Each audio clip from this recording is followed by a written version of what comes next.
가기서는 증시 각도기.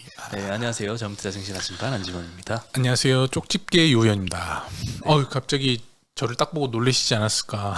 오늘 목요일인데. 네, 오늘 각도기님이 휴가를 받아서 중국만업 때 휴가를 받으셨더라고요. 그쵸. 어제 관 씨가 휴가를 줬는데 휴가를 보냈더니 저 지점장 회의에 갔나 보더라고요. 갑자기 휴가를 가라 그랬더니 지점장 회의에 가셔가지고 그래서 오늘은 쪽집게님과 같이 제가 대신 하도록 하겠습니다. 하겠습니다. 네, 오늘 코스피 200 리밸런싱 드디어 이제 당일이 됐는데요. 오늘 기준으로 이제 선물옵션 만기일이었잖아요. 그래서 리밸런싱이 다 일어나게 됩니다. 근데 코스피 200 편입 종목들이 전부 다 하락해서 끝났거든요. 오늘 리밸런싱 치고는 좀 밋밋한 거 아닌가 싶긴 한데 네, 지수 전체로는 큰 영향이 없었고요. 미리미리 다 했나 본데요. 네, 다만 편입 종목들은 최근에도 이제 대차 잔고가 조금 올라오더라고요. 그만큼 공매도를 위한 준비를 좀 하고 있다라는 건데, 그래서 더더욱 이 공매도, 이 지수 편입 때문에 공매도가 가능해지죠. 그래서 요즘에는 그렇죠. 이 지수 편입이 호재로만 받아들이기가 좀 힘든 것 같습니다. 공매도가 워낙 기승을 부리니까 호재라기보다는 악재로 작용을 좀 하는 것 같습니다. 몇몇 대부분의 종목들은 일부 몇 개 빼놓고는 별로 좋지는 않네요. 네, 그래서 오늘 지수는 어제랑 비슷했습니다. 어제도 좀 보합세였잖아요. 오늘도 거의 안 움직였습니다. 장중에는 마이너스도 갔다가 결국에는 좀 어느 정도 코스닥은 플러스 1.5%로 0.15%로 마감을 했고요. 코스피는 0.1% 정도 하락을 했습니다. 오늘도 사실 개인 투자자만 엄청나게 매수를 많이 하고 외국인 기관 다 던지는 장이었거든요. 근데 이제 장 막판으로 갈수록 기관 투자자가 순매수가 좀 많이 들어왔습니다. 아마 리밸런싱 영향일 것 같은데 동시호가 때도 좀 꽤 많이 들어왔더라고요. 그래서 외국인은 또 반대로 한 5천억 정도 순매도 하다가 장 막판 되니까 이제 9천억 순매도로 뒤바뀌어 있었습니다. 많이 팔았네요, 오늘도. 네. 그리고 오늘 업종은 이제 은행 업종 카카오뱅크가 1.6% 상승하면서 은행 업종이 1% 상승을 했고요. 다른 시중은행은 신한지주, 우리금융만 1%대 상승을 했습니다. 운수장비 섹터가 오늘은 두 번째 0.8% 정도 상승을 했는데요. 현대로템, 하나에어로스페이스, 한국항공우주 이런 회사들은 계속 가고 있습니다. 전쟁 이슈도 있고 전차 수출도 더 잘 되고 있죠. 그래서 현대로템도 오늘 전차 수출 기대감에 8.5%나 상승을 했고요. 하나 에어로스페이스 3.5%, 항공우주 1.7% 상승해서 마감을 했습니다. 방산 업체들만 좋네요, 최근에. 어차피 방산은 솔직히 수출을 할 수 있는 나라가 몇 군데 없으니까. 네. 또 진영이 요즘에 나눠진 측면이 있어가지고 우리나라가 굉장히 좀 이 자유 서방 진영 쪽에서는 수출할 수 있는 몇 개국 안 되는 나라에 속해 있다 보니까 간간히 이런 큰 수출권들이 지금 나오고 있어서 굉장히 이쪽 섹터가 좋네요. 네. 앞으로도 계속 그럴 것 같긴 한데 아무래도 자주국방이 그 우크라이나 전쟁 이후로 굉장히 주목을 많이 받는 것 같습니다. 기계 섹터 또 세 번째로 많이 상승을 했는데 여기서도 LIG 넥스원이 3.4% 상승을 했고요. HSD 엔진 3.3%, STX 엔진 1.5%, 그리고 건설 기계 현대건설기계, 두산인프라코어, 두산밥켓 다 1%대 상승해서 마감을 했습니다. 제일 많이 하락했던 건 섬유의복 섹터였는데요. 요즘 FNF 주가가 굉장히 안 좋은 것 같아요. 오늘도 5% 정도 하락을 해서 마감을 했고요. 한섬, 일신방직, 한세실업 전부 다 1, 2% 하락해서 마감을 했습니다. FNF도 오늘 코스피 200 편입 종목 중에 하나인데 공매도 우려가 좀 영향을 미치는 것 같습니다. 상하이는 이제 풀렸다가 이제 다시 재봉세를 일부 단지 하긴 했는데 그 우려가 계속 미친다기보다는 아무래도 좀 공매도 우려가 좀 영향을 미치는 것 같고요. 그리고 운수창고 섹터가 1.3% 하락을 했는데요. 요즘 항공주들이 리오프닝 한다고 해도 좀 하락하는 모습을 계속 보이고 있습니다. 너무 많이 최근에 단기에 많이 올라서 좀 조정을 주는 건지 모르겠지만 제주항공이 오늘 4%대 하락을 했고요. 진에어, 티웨이항공, 에어부산 다 1, 2%대씩 하락을 했습니다. 사실 리오프닝주들은 사실 지금 먹을 게 솔직히 많이 없죠. 실적이 잘 나오는 애들도 아니고 어차피 기대감이 없잖아요. 종목들 다 벌써 나올 만한 얘기들은 이제 추가적으로 다 나와가지고 이제는 실적으로 보여줄 수밖에 없어서 실적이 나오기 전까지는 이런 이제 등락하는 장세가 좀 되지 않을까. 본격적으로 이제 실적이 좀 나오는 구간이 돼야 좀 다시 좀 올라가지 않을까 생각이 됩니다. 그러면 너무 많이 남은 것 같은데요. 많이 실적이 남았죠. 나오려면 네. 국제선이 아직 멀었으니까. 국제선도 그렇고 여행 쪽 관련해서 아직 수요가 뭐 언론에서는 막 그 워낙 이제 기저 효과가 있어서 뭐 많이 간다고는 하는데 사실 뭐 그렇게 주변 보면 많이는 아직 안 가더라고요. 예, 그래서 아직 좀 시간이 좀 걸릴 것 같아요. 그쪽은. 맞아요. 기사 급하지는 보면은 않은 것 굉장히 자극적으로 전월 대비 뭐 500% 그쵸. 증가했다 막 이런 식으로 나오잖아요. 기사만 보면 뭐 벌써 지금 뭐 해외여행 다 갔다 왔어야죠. 예. 네, 근데 뭐 일본은 이제 열린다고 합니다. 네. 우리나라가 일본으로 굉장히 여행을 많이 가는데 일본뿐만 아니라 뭐 동남아 쪽 그리고 미주 쪽도 좀 네, 열려야 될 항공권이 텐데요. 너무 비싸요. 난 못 많이 가겠더라고. 비싸더라고요. 못 가겠더라고. 솔직히 얘기해서. 음. 뭐 미국 가는 건 뭐 4, 500만 원 한다고 하는데 4,500만 원이나 하나요? 네, 코로나 전에 80만 원, 90만 원 이랬는데 뭐 물론 이제 뭐 다른 게 많이 올랐으니까 1인당 4,500만 원이요? 그 정도라고 그러던데 왕복이요? 지금, 응, 와. 왕복이 이게 성수기 다가오면서 더 그랬던 건지 그러면 뭐 모르겠는데 못 가죠. 500만 원 주고 비행기값만 내고 어떻게 가죠? 저번에 봤을 때 300인가 뭐 그랬었거든요.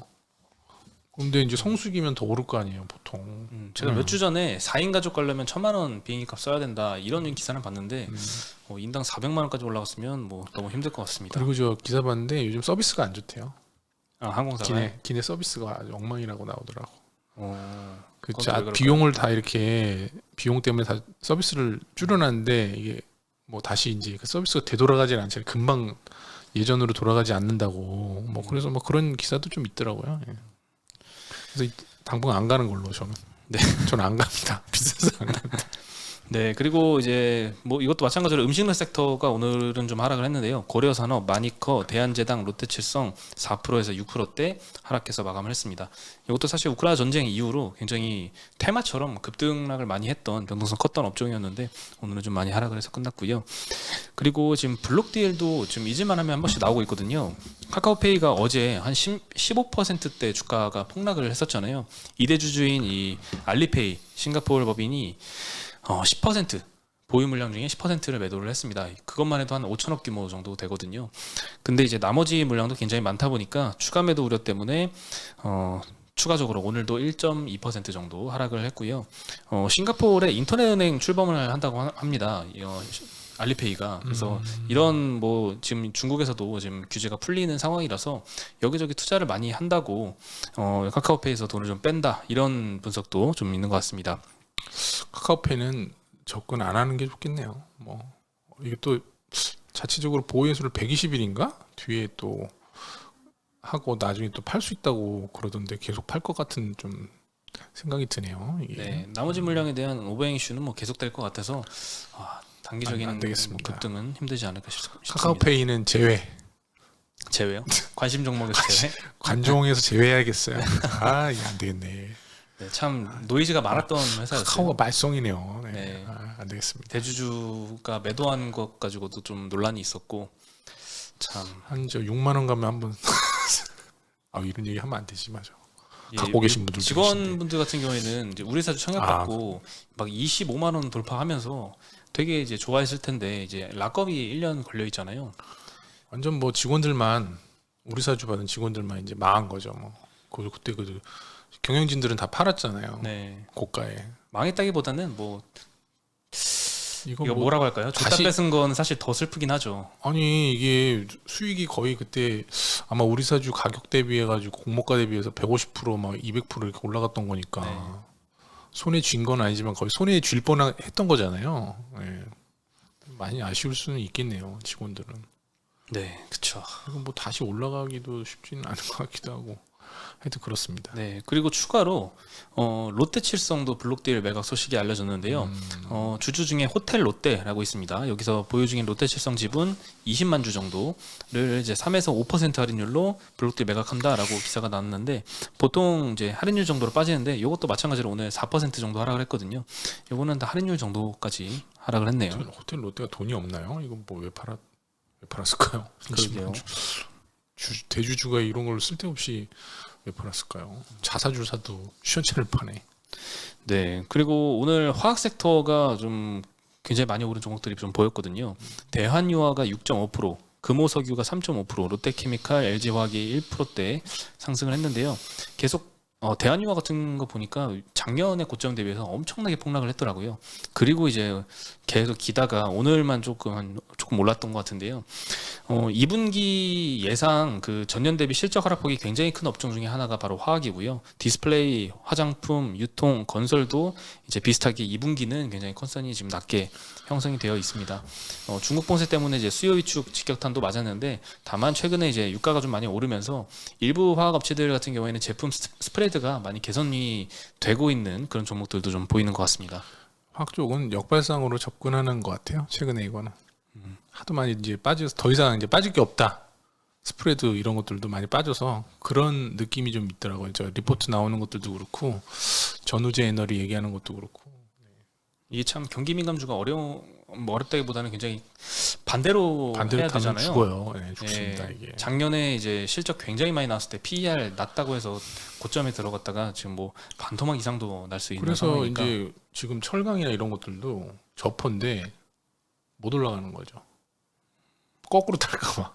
네, 그럼 우리 피크아웃, 피크아웃 될까봐. 그래서 사람들이 강하게 그쪽에도 베팅을 못하는 것 같아요. 제가 보기에는. 네, 시크릿컬이 그래서 문제입니다. 참 한국 시장을 참 어렵게 만드는 피크아웃과 선반영. 그렇죠. 너무 좀 어렵습니다. 근데 또 장이 좋을 땐 또 그게 또 반대로 작용을 하는데 워낙 요즘엔 장이 안 좋다 보니까 뭐 호재도 악재로 작용하고 악재는 더 악재로 작용하고 뭐 그런 것 같습니다 지금. 말씀하신 뭐 철강 업종 같은 경우에도 최근에 이제 화물연대 파업이 계속되고 있잖아요. 이 영향권 안에 좀 들어온 것 같은데요. 일단 화물연대 파업에 대해서 좀 말씀을 드리면요. 안전운임 일몰제라고 있습니다. 이거는 이제 화물연대에서 안전운임 일몰제를 폐지하자라고 주장을 하고 있는데요. 화물 차주가 이제 소득이 만약에 낮으면 더 많이 일하기 위해서 이제 무리하게 장거리 운전을 하거나 장시간 운전을 하거나 뭐 하루에 3-4시간밖에 못 자고 운행을 하면서 졸음 운전을 하고 또 과적 운행을 하고 이러면 이제 본인뿐만 아니라 다른 사람에게도 피해를 끼칠 수 있기 때문에 적정 마진을 보장하자. 그래서 좀 사고를 안전도를 높이자라는 취지에서 안전운임 일몰제를 도입을 했습니다. 다만 일몰제라는 것에서 알 수 있듯이 올해 말까지입니다. 올해 말로 일몰이 되는 제도라서 올해까지는 이제 적정 운임을 뭐 보장받을 수 있겠지만 이제 끝나면은 이제 문제가 되죠. 그래서 화물연대에서 주장을 하는 게 올해 말로 일몰하는 거를 없애자, 계속 하자라는 것과 그리고 그 전에는 뭐 컨테이너나 이제 시멘트 품목에 한해서만 이 안전운임 일몰제가 적용이 됐었는데 요 범위도 좀 넓히자.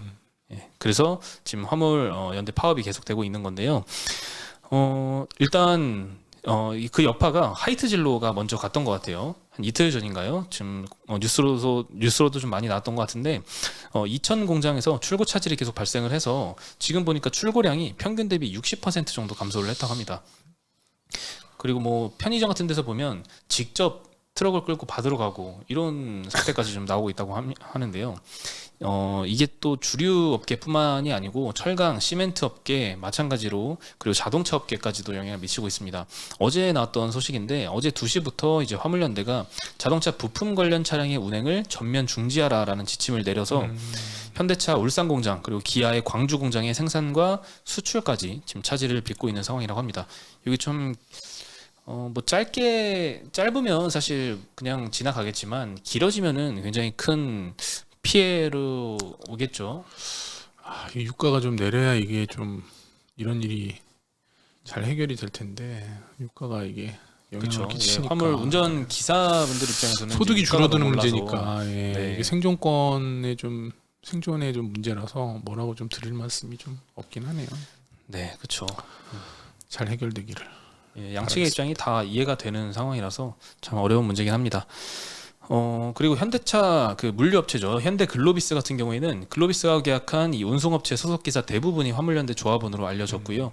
그래서 안 그래도 좀 반도체 부품난으로 이제 자동차 생산 차질이 좀 발생하는 상황인데 장기화되면 뭐 완성차뿐만 아니라 부품업체와 뭐 타이어 업체까지도 영향권에 들어올 것 같습니다.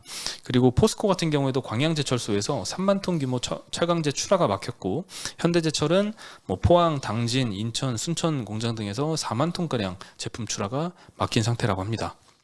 오늘은 주가는 큰 영향은 없었던 것 같아요.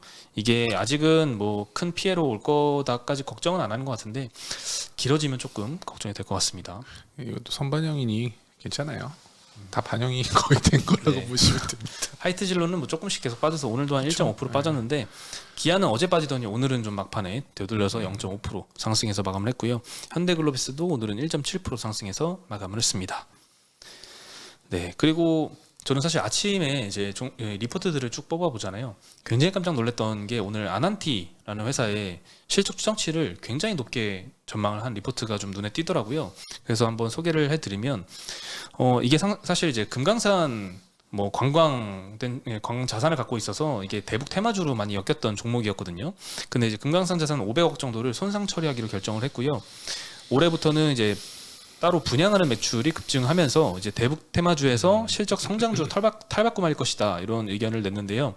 일단 부산에 빌라주 드 아난티라는 이제 거를 이제 분양을 하는데요. 이게 8천억 규모라고 합니다. 그래서 저 인터넷에도 카페 같은 것도 들어가 보니까 굉장히 인기가 많더라고요. 네, 서둘러서 막 서로 막 청약하려고 분양권 받으려고 하고 있는 것 같은데요. 지금 분양률이 70% 정도라고 하는데 내년 초에 완공이 된 이후에 손익에 반영된다고 합니다. 70%를 먼저 분양을 달성을 해서 매출 잡는 게 아니라 내년도에 완공하면 한 방에 잡기 때문에 내년도 이익이 굉장히 급증할 것이다라고 언급을 했고요. 매출액, 영업이익 증가하는 추세 보면 놀랍습니다. 21년도에 매출액이 2,200억에서 올해는 3,200억, 그리고 다음 연도에는 1조를 돌파할 거다. 영업이익은 21년도 600억에서 올해 1,160억, 그리고 내년도에 4,500억. 이 회사 시총이 6,800억이거든요. 전일 기준으로. 근데 6,800억짜리 회사가 4,500억 영업이익 내면은 사실 뭐 어마어마한 거죠. 그렇죠. 뭐 이렇게 계속 증가하면 좋은데 뭐 이건 분양 일회성에 그렇죠. 가까운 이익이라서 아마 그게 문제죠. 그 이후에는 다시 되돌아올 가능성이 높아서 아마 네. 밸류에이션을 그렇게 크게 주기는 어려울 거예요. 네, 물론 운영 매출은 계속 발생하고 급증하는 추세인 건 맞지만 이렇게 대규모 이익이 계속 발생하기는 힘들겠죠. 아난티 전에도 아난티 코브나 그쪽 그 남해에 있는 분양할 때 이런 식으로 실적이 많이 증가했었거든요. 뭐 물론 그때 이제 뭐 이익이 나니까 주가는 뭐 어느 정도 올랐었던 걸로 그렇게 기억이 나는데 현재 아난티가 뭐 밸류에이션이 싼 건 아니라서 주가는 뭐 좀 지켜봐야 되는 상황이 아닌가 그렇게 봐야 될 것 같습니다. 네. 그리고 이제 금강산 자산을 손상 처리를 500억 정도 했으니까 이제 대북 테마주로 제외를 해야 될 것 같은데 이게 또 비슷하게 또 움직이겠죠. 엮여서. 이게 모르는 분들이 계세요. 아니 이제 얘네는 손상 처리했고 북한도 아마 그거 다 뭐 호텔도 없애고 뭐 다 뭐 없애버렸다고 하는데 그래도 뭐 일단 뭐 걸려 있으니까 대북 테마 언제 올지도 모르고요. 예. 네. 요즘엔 참 상황이 안 좋죠. 그래서 대신 당분간은 방산주가 없을 좀 것 많이 같아요. 가고 있는데 네. 뭐 핵실험하고 뭐 이러더라고요. 그렇게 그렇게 북한은 안 그래도 힘든데 이렇게 더 힘들게 만드는지 모르겠습니다. 북한은 할 수 있는 게 그밖에 없어요. 뭐 할 수 있는 게 뭐죠? 핵실험하고 미사일 쏘고 떼쓰고 뭐 그런 거밖에 없죠. 네, 그리고 이제 테슬라 카메라 수주가 요즘 시장에서 많이 수주권이 좀 나오고 있는데요. LG이노텍도 테슬라 오스틴 공장에 카메라 수주 입찰에 참여했다라고 이제 동아에서 단독 보도가 나왔습니다. 오스틴 공장은 이제 올해 4월 가동을 시작을 했는데요. 이제 연간 일단 시작부터 50만 대 모델 Y 모델 생산할 예정이라고 하고요. 내년부터는 사이버 트럭까지 생산을 하면서 이 캐파를 계속 빠르게 늘려나가는 것 같습니다. 해외 업체 한국과 LG이노텍이 같이 입찰에 참여했다라고 알려졌고요. 이번 수주 규모는 1조에서 1조 2천억 정도라고 합니다. 그리고 상해 공장이 1차 수주였고 베를린 공장 2차 수주에 이어서 이번이 3차 발주였고요. 6월 내로 아마 입찰 결과가 발표되지 않을까 예상을 하고 있습니다. LG노텍이 만약에 수주를 확보를 한다면 최근에 이런 뉴스도 나왔거든요. 멕시코 공장 증설을 검토하고 있다라고 했는데 오스틴 공장하고 좀 가깝죠. 텍사스하고. 그래서 멕시코 공장 이 수주를 따내게 된다면 멕시코 쪽을 아마 증설을 해서 대응하지 않을까 싶고요. 그리고 또 최근에 이제 삼성전기가 어제는 또 막 4, 5조 규모의 카메라 수주 계약을 따냈다라고 하는데 업계에서는 또 이거는 좀 터무니없는 규모다. 너무 좀 높게 잡혀 있다. 이런 시각도 좀 존재하는 것 같더라고요. 4, 5조 보고 저는 실소를 금치 못했습니다, 진짜. 사실 이게 말도 안 되는 5년간의 거예요. 계약이라고 해서 뭐 어느 정도 뭐 납득을 한 것 같긴 한데 굉장히 업계에서는 5조 원 정도면은 거의 뭐 아무리 판가를 높게 잡아도 한 1,000만 대에 들어가는 카메라 양이기 때문에 좀 터무니없다라고 보는 것 같습니다.